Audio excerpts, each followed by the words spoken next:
So you've gone to uni, and after managing your own finances for the first time and realizing how much everything costs, you could really do with a high-paying job when you graduate. Everyone deserves to have a decent quality of life, and after seeing many successful examples of people who really did well for themselves, you start asking yourself the question of how you can do that too, because being worried about rent and bills just doesn't seem right after so many years of education and hard work. Our guests here today have all been through this hard time and came out of the other end doing well. Let's ask them how it all works, starting from when you are still in uni. Before we dive into how I think it all works, it's best mentioning I personally didn't know any of this when I was still studying, at least not until I was about to graduate. So please don't take this the wrong way and try to replicate everything we say, because metrics can change and some of it is actually luck. The rest tends to be being able to seize unique opportunities that present themselves unexpectedly, and this might be different for everyone. There are 4 ways you can get a job from your uni degree, and I would recommend the most common pathway, through graduate schemes. The second way is through networking and being recommended for a role internally, but that's pretty rare. The third way is joining one of those degree apprenticeships before going to uni, where your future employer pays part, or full cost of your degree, and guarantees you a job at the end of your study, but this is becoming less common these days.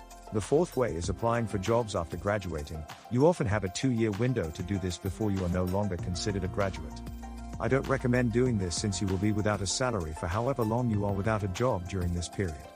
These jobs also tend to have less competitive salaries, less structural training and exposure relative to graduate schemes. It's wise to familiarize yourself with how grad scheme applications work and identify which ones you want to apply to early before your final year. Don't leave it until the last minute like I did. It's just a lot of unnecessary stress. There are thousands of grad schemes out there and you can't apply to all of them, but most of them are highly competitive. It's not uncommon to see hundreds of applicants compete for one place at a good graduate scheme. The applications start pretty much first day of your final year, so if you're only starting to look into it by the time everyone else has already submitted dozens of applications, then you are already at a disadvantage. Don't forget that all this is happening in addition to your academic pressures. You still have to study and pass exams while you are doing all this. It can become too overwhelming if you leave it too late. Okay, so getting onto a good graduate scheme seems to be the best way to kickstart a good career. Let's now talk about what kind of things you can do to improve your chances of doing exactly that.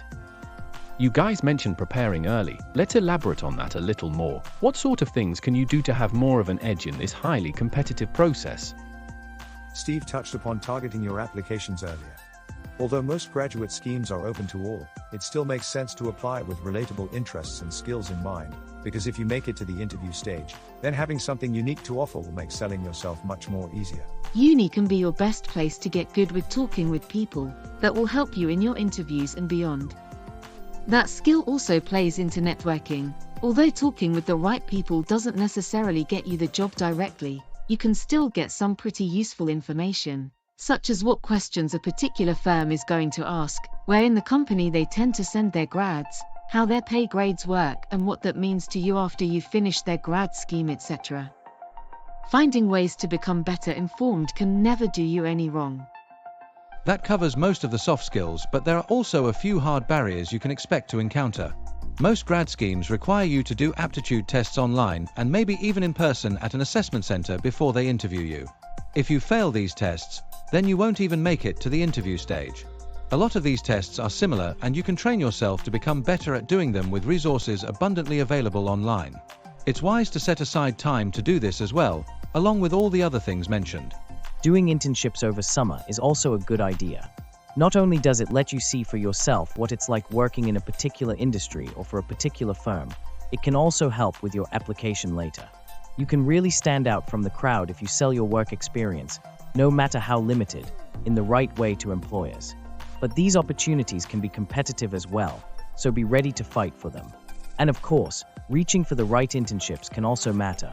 Understanding your career goals early can help you align the right internships. This was touched upon earlier, but last thing I'd like to add is apply to lots of grad schemes. Do the research of which ones to go for sure, but still apply as many that align as possible. Half of them you won't even hear back from, another quarter will be rejections, and if you're lucky you will get a few offers you can choose from. You don't lose anything from getting rejected, and it never hurts to have too much choice. I know it can be time consuming to apply to that many, and I know rejections can be emotionally taxing, But you are not the only one, everyone else is the same. In part 2 we covered what realities, aside from your studies, you will likely face when still at uni, if you want to kickstart your career through a graduate scheme. Next time, in part 3, we will explore what realities you might face after you've started working in one of these jobs after graduating.